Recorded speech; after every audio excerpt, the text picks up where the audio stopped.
is FHA and VA.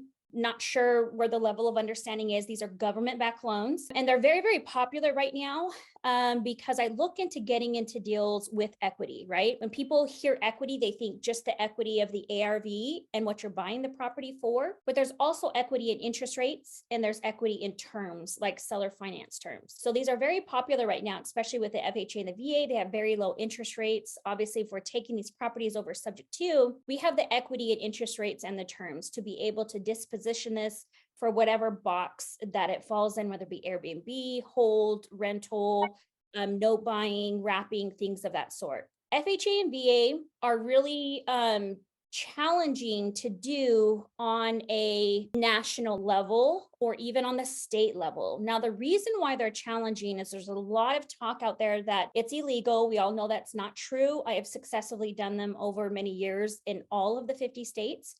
But here's the reason why traditional title companies, or sometimes even investor-friendly title companies, do not like to do FHA or VA.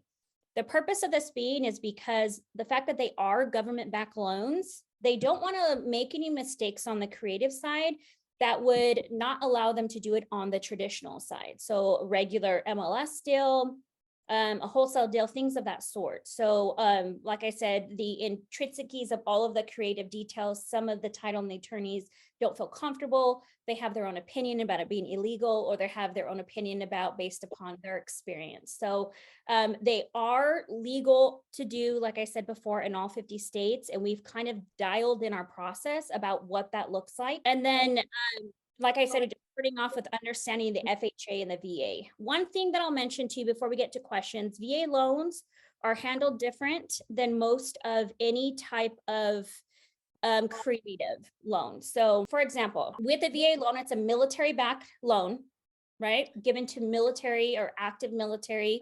They are one of the loans that have a very low interest rate, but I want everybody to understand what deeds are. A lot of people mistake title and deeds to be the same thing. So deed is actually the recorded documentation in regards to who owns the property. So in traditional sales, even in FHA, we are able to use a warranty deed to transfer ownership. If Josh is the seller, I am the buyer, the deed will actually go into my name through an FHA loan. With a VA loan, it will not go into my name, meaning we will use a different type of deed, which all deeds have different characteristics: warranty deed, special warranty deed, grant deed, land contract, contract for deed, executory contract, agreement for sale. And this deed is called a contract for deed, agreement for sale, executory contract, all the same thing. The characteristics of this deed is Josh, being the seller, is going to give me